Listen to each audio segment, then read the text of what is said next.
Best story time Tamil.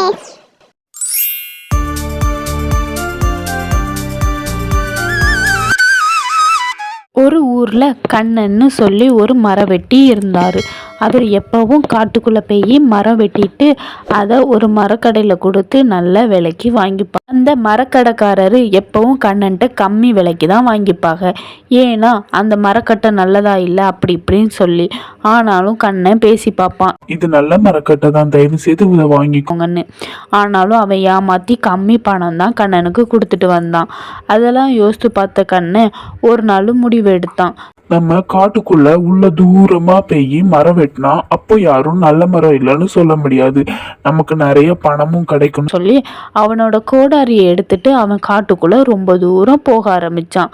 ரொம்ப தூரம் போய் ஒரு அடர்ந்த காட்டுக்குள்ள பார்த்துட்டு அங்க அவன் யோசித்து பேச ஆரம்பிச்சான். இந்த மரத்தை நம்ம வெட்டுனா நல்ல மரமா இருக்கும் அப்படின்னு சொல்லிட்டு அங்க கடந்த ஒரு மரத்தை தன்னோட கோடாரியால வேகமா வெட்ட ஆரம்பிச்சான். ரொம்பவும் வேகமா வெட்ட ஆரம்பிச்சான். வெட்டி அவன் நிறைய மரத்துண்டுகளை சேர்த்துட்டு அங்கேருந்து மெதுவாக கிளம்ப ஆரம்பித்தான். கிளம்பி ரொம்ப தூரம் ஆனனால அவனுக்கு ரொம்ப சோர்வாக இருந்தனால ஒரு மரத்துக்கு அடியில் அவன் உட்கார்ந்துருந்தான். கொஞ்ச நேரம் உட்காந்துட்டு அக்கம் பக்கம் அவன் பார்த்துக்கிட்டே இருந்தான்.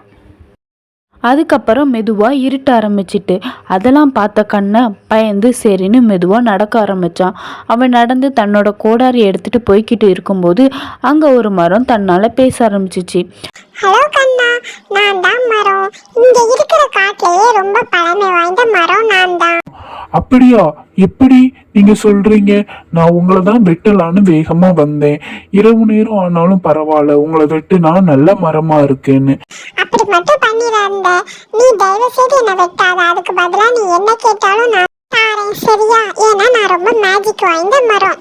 அதெல்லாம் எனக்கு தெரியாது. உன்னை வெட்டுனாதான் நல்ல மரமா இருக்கும்னு எனக்கு நிறைய பணம் கிடைக்கும், அது மட்டும்தான் எனக்கு தெரியும். தயவு செய்து என்னை வெட்ட விடு. இந்த கிளியை நீ வச்சுக்கோ, என்ன வெட்டாத. இந்த கிளி இந்த காட்டுல உள்ள வேற எதெல்லாம் நல்ல நல்ல மரங்கள்னு உனக்கு காட்டி கொடுக்கும், அதுபடி நீ வெட்டினா போதும். அதுக்கப்புறம் கண்ணன் அவன் வெட்டின விறகையும் அந்த கிளியையும் கூப்பிட்டுட்டு நடக்க ஆரம்பிச்சான். கொஞ்ச தூரம் நடக்கும்போதும் கிளி பேசிக்கிட்டே வந்துச்சு. அதெல்லாம் கேட்டுட்டு பாபுவும் கண்ணனும் அதுக்கு பதில் கொடுத்துக்கிட்டே இருந்தான். கிளி, நான் உனக்கு ஒரு அழகான பேர் வைக்கேன், சரியா? ஏன்னா உன்னை கிளின்னு கூப்பிட எனக்கு ரொம்ப போர் அடிக்கு. சரி முதலாளி, அப்படியே ஆகட்டும். நீங்க எனக்கு ஒரு நல்ல பேரா வைங்க. அப்புறம் உங்க பேர் என்ன? கண்ணனா? ஏன்னா என்னோட முதலாளியான அந்த மரம் சொல்லிச்சு. அப்படி ரெண்டு பேரும் பேசிக்கிட்டே இருந்தாங்க. அதே மாதிரி அந்த கண்ணை அந்த கிளிக்கு சிந்துன்னு பேர் வச்சு அந்த கிளியை எப்போதுமே அவன் கூடையே வச்சுக்கிட்டான். அப்புறம் அவங்க வீட்டுக்கு போய் சேர்ந்தாங்க. அடுத்த நாள் காலையில் விடிஞ்ச பிறகு கண்ணனும் சிந்துவும் அந்த கோடாரியை எடுத்துட்டு மரம் வெட்டலான்னு சொல்லிட்டு காட்டுக்கு வேகமாக நடக்க ஆரம்பித்தாங்க. அப்போவும் அந்த கிளி தன்னோட வாயை மூடவே இல்லை. தன்னோட முதலாளியான கண்ணங்கிட்ட நான் உங்களுக்கு ஒரு ஷார்ட்கட்டில் கூட்டு போகிறேன்னு சொல்லி அங்கே உள்ள குறுக்கு வழி பாதைகள் எல்லாம் சொல்லி அந்த சிந்து கிளி அவங்க முதலாளி கண்ணன் கிளியை கூப்பிட்டு போச்சு. அப்படியே காட்டுக்குள்ளே போய் இன்னொரு தரமான மரத்தை பார்த்து அவங்க வெட்ட ஆரம்பித்தாங்க. வெட்டி நிறைய மரங்கள் சேர்த்தாங்க. அதுக்கப்புறம் அந்த கண்ணன் அந்த மரக்கடைக்காரன்ட்ட கொடுத்து இதெல்லாம் நல்ல மரக்கட்டைன்னு சொல்லி அதுக்கான தக்க பணத்தை வாங்கிக்கிட்டான். அதை பார்த்த சிந்து கிளிக்கு ரொம்ப சந்தோஷம். இப்படியே இந்த கதை முடியுது. எல்லாத்துக்கும் ஒரு விடுகதை கேட்க.